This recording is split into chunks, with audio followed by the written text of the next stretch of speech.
Bonjour les amis et bienvenue dans une nouvelle vidéo consacrée à l'actualité de l'Olympique Lyonnais. Alors je vais vous parler du Mercato, Bon, vous le savez, la piste Tapia est désormais enterrée, ce qui n'est pas fait pour me déplaire puisque j'avais de fortes réticences vis-à-vis de ce joueur, d'une part par son niveau de jeu, mais aussi par son peu d'envie de venir à Lyon. Je suis quand même très surpris qu'on ait attendu 3 voire 4 semaines avant d'accepter que ce gars-là ne viendrait pas, alors que très rapidement il hésitait pour des raisons personnelles, patati patata. Finalement, eh bien, on n'a pas avancé sur le numéro 6 à une semaine de la compétition.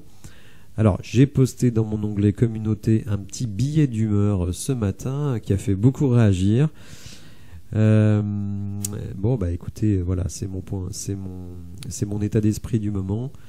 C'est vrai que je suis très mécontent de la manière dont se passe le mercato.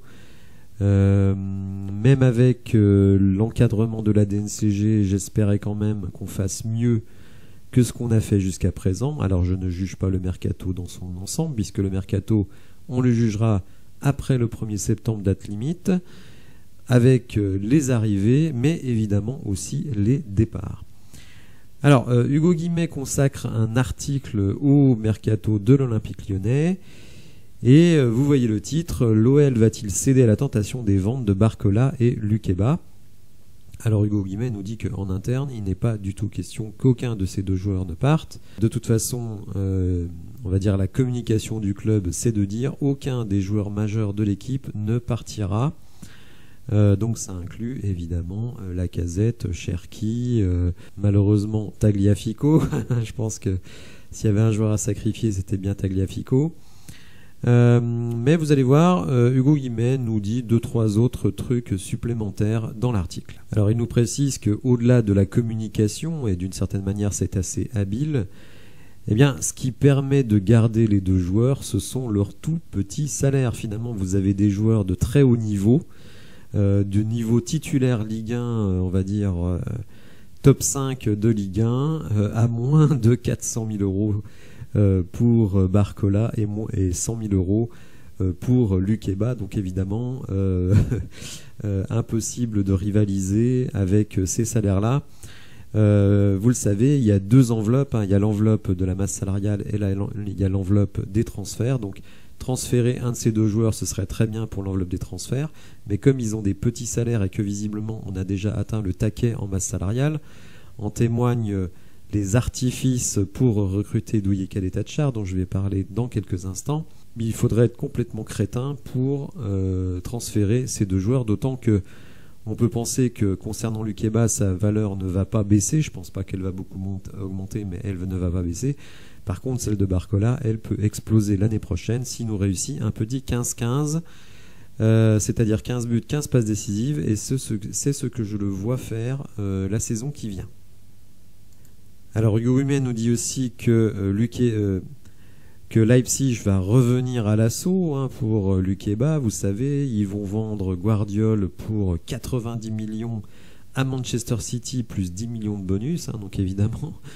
ça fait des rentrées d'argent. Je crois que cet été, le Leipzig a vendu pour 250 millions, je crois, enfin, proche de ça.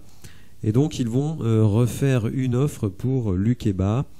Alors, autant je trouvais que c'était cohérent de transférer Lukeba au mois de juin, autant je trouve que ce serait assez ridicule au mois d'août. Mais bon, le ridicule ne tue pas, donc tout est possible. En tout cas, moi, je pense que les deux vont rester.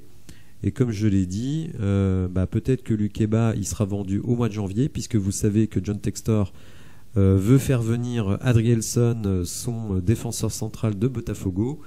Donc ce serait finalement un bon timing que de transférer Lukeba l'hiver prochain pour 40 millions et de faire venir Adrielson. Dernière chose que nous dit Hugo Guimet, c'est que évidemment la piste Tapia étant désormais abandonnée, eh bien l'OL cherche toujours prioritairement, ça c'est quand même un mot très important, prioritairement un milieu défensif. Et je me suis dit, tiens, ce serait marrant d'essayer de trouver un numéro 6 pour l'Olympique Lyonnais. Alors, je fais appel à vous, chers auditeurs. Proposez-moi un numéro 6. Donc, vous pouvez aller voir dans SofaScore ou dans Transfer Market la valeur de transfert du joueur. Donc, on va dire au maximum 15-20 millions. Hein, ça, c'est notre enveloppe.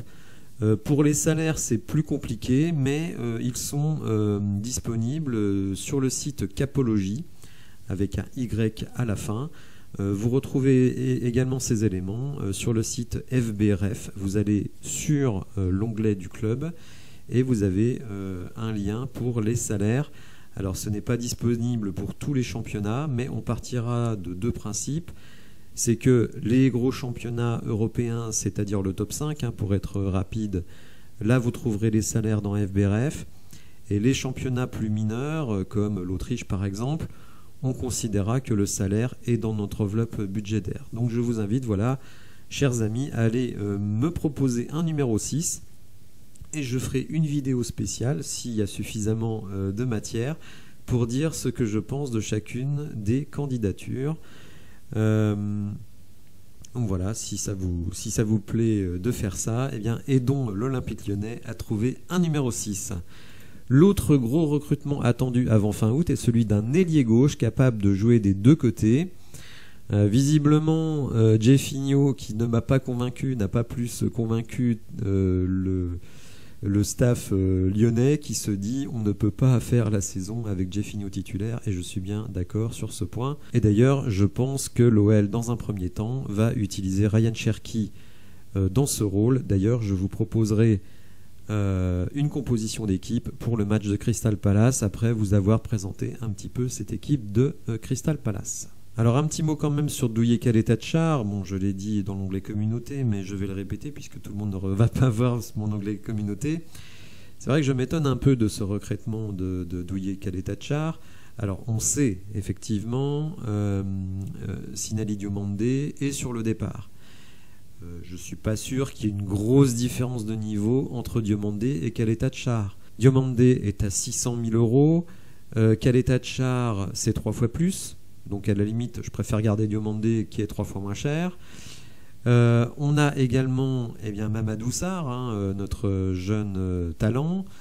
On a évidemment Lovren, alors certes qui est souvent blessé. On a évidemment Lukeba, mais on a aussi Clinton Mata. Donc je ne comprends pas que notre premier recrutement soit un défenseur central, puisque potentiellement on en a déjà 5. Donc je suis très surpris par ce recrutement, même si d'ailleurs je l'ai dit dans la vidéo que j'ai consacrée à Kaleta-Tchar, pour moi c'est une bonne addition au club. Mais selon moi elle n'était en tout cas pas prioritaire. Alors la masse salariale, vous le savez, c'est un peu l'obsession de cet été, puisque vous l'avez compris, on n'est pas tellement contraint en termes de volume d'indemnité de transfert. Par contre, on ne peut pas dépasser la masse salariale déjà existante. Et vous le voyez, eh bien, on a quand même 5 joueurs à plus de 4,5 millions, ce qui est beaucoup trop. Lovren 4,8 millions, hein, d'une certaine manière dans cette catégorie il remplace Boateng. Alors il a été plus utile que Boateng, mais vous voyez quand même qu'en termes de salaire c'est un truc de dingue. On a le cas Tolisso, malheureusement Tolisso 4,8 millions, hein, vous êtes obligé de le faire jouer alors qu'il ne rend pas ce que l'on attend de lui sur le terrain. Et derrière on a encore des gros salaires. Bon, pour Tagliafico, hein, vous savez ce que je pense de Tagliafico. Ryan Cherki, le fait qu'il ait un gros salaire fait que finalement lui n'est pas pressé de partir en transfert, donc ça c'est finalement une bonne chose. Et je pense que lui il peut faire, alors peut-être pas 15-15 mais pas loin aussi, ce qui va continuer à faire augmenter sa valeur. Alors beaucoup me disent tu es très pessimiste sur cette saison, alors ce n'est pas faux, je ne vais pas le mentir, mais par contre l'année prochaine, dites-vous bien que on va vendre Ryan Cherki, on va vendre Lukeba. Malheureusement, parce que ça m'ennuie énormément, on va vendre Barcola, puisqu'il lui restera que 2 années de contrat. Donc on va récupérer sur ces 3 joueurs 120 à 130 millions, donc, ce qui est quand même très intéressant. La vente de l'OL Reign va rapporter entre 50 et 60, donc on va monter à 180 millions, plus le dernier versement de CVC, donc l'entreprise qui a racheté une partie des droits télé, des droits commerciaux de la Ligue 1, donc on va récupérer 30 millions, ce qui veut dire que l'enveloppe budgétaire l'année prochaine, elle démarre à plus de 200 millions. Donc bien entendu, si la saison en cours va être délicate, et je pense qu'en plus l'année prochaine on sera un petit peu moins léger avec la DNCG en apportant ce que cette institution demande. Donc si cette saison ça risque d'être un peu ric-rac, a priori la saison prochaine on pourra avoir beaucoup plus de marge de manœuvre, d'autant que par exemple un Jeffrey Adelaide sera lui en fin de contrat. Alors pour ce qui concerne la fin de l'été, vous le savez, le club essaye de se débarrasser de certains salaires. Donc on va partir du principe que le salaire de Karl Toko Ekambi, donc 1 530 000, va sortir de la masse salariale. Youssouf Koné, qui est encore au club, malheureusement, lui aussi devrait sortir de la masse salariale. Tino Kadewere, alors je sais pas, Tino Kadewere, est-ce qu'il va partir, est-ce qu'il va rester Il y a eu des rumeurs sur un départ éventuel à Montpellier, mais Montpellier n'a toujours pas vendu Eli Wahi. Donc je pense que ça ne bougera pas de ce côté-là tant que Wahi sera présent. Et si Diomandé s'en va, donc ça fait 600 000 euros de moins dans la masse salariale. Vous voyez, c'est pas terrible, 600 000 euros de moins pour Diomandé. Moi, à mon avis, il vaudrait mieux le garder que d'avoir pris Douillet Kaletachar. Bon, Romain Fèvre est encore compté, mais il n'est plus là. Et si on arrivait par exemple à prêter Amin Sarr, eh bien vous auriez encore 1,5 million de moins dans la masse salariale, ce qui veut dire que pour le milieu de terrain défensif et l'ailier, eh bien vous auriez environ 5 millions de masse salariale, donc 2,5 millions sur chaque joueur. Donc sur des joueurs qui arrivent de championnats inférieurs où les salaires sont bien inférieurs en France, je pense que c'est tout à fait possible. Donc je vous renouvelle mon appel, proposez-moi un milieu de terrain défensif, un box-to-box si possible, et si vous avez l'envie, eh bien un ailier, donc avec la méthode que je vous ai demandé d'appliquer. On va terminer la vidéo avec la présentation du match contre Crystal Palace, qui aura lieu donc demain samedi à 18h30. On va regarder les résultats récents de Palace, comment joue cette équipe, quel effectif et quelle composition moi je vous propose pour ce match. Alors Crystal Palace a limogé Patrick Vieira, qui était coach de l'équipe donc avant d'être remplacé par un vieux grigou, Roy Hodgson, 75 ans quand même. Et vous voyez que la fin de saison a été plutôt très bonne, malgré 2 défaites, donc face à Tottenham et face à Wolverhampton. Mais bon, vous voyez, des victoires, des matchs nuls, donc la fin de saison a été pas mal, ce qui a permis à cette équipe de finir 12e ou 11e, pardon, je ne me souviens plus, du championnat. Et par contre, lors de cette préparation, alors ça reste de la préparation, vous voyez qu'ils ont déjà fait 6 matchs amicaux, et que ça n'a pas été la folie de la part de Crystal Palace, avec un nul ici face à Brøndby, que nous avions rencontré en Europa League il y a 2 saisons. Une défaite face à Barnet, alors je ne sais même pas ce que c'est Barnet, je ne sais pas en quelle division ça évolue. Victoire face à Crawley, alors là aussi, est-ce que c'est de la Championship ou encore en dessous. Une victoire face à Watford qui évolue en Championship, une défaite face à une équipe colombienne et un match nul face à Séville. Alors défaite de 1, mais en fait il y avait 1-1 à la fin du temps réglementaire, mais il y avait des pénaltys, c'est sans doute des matchs qui se déroulaient aux États-Unis. Alors cette équipe joue essentiellement en 4-2-3-1. Là on a la composition face à Nottingham Forest, avec des joueurs qu'on connaît bien, comme Joachim Andersen, Jordan Ayew. Alors là je suis quand même stupéfait que Jordan Ayew soit titulaire en première ligue. Hudson Edouard, donc en attaque, Eze qui joue numéro 10, Michael Olysée ou Michael Olysée, je ne sais pas exactement comment on dit, donc un Français qui je crois a des parents, ou au moins un de ses parents qui est anglais. On retrouve sur le banc un autre ancien lyonnais, Jean-Philippe Mateta. Donc bon, on va dire, bon, c'est pas une équipe dingo, bon, plus Olysée est blessé. Mais bon, voilà, c'est cohérent d'une certaine manière. Ça ressemble un petit peu à l'équipe. Alors, je dis pas dans, je parle de niveau global. Ça ressemble un petit peu à ce qu'on va rencontrer avec Strasbourg.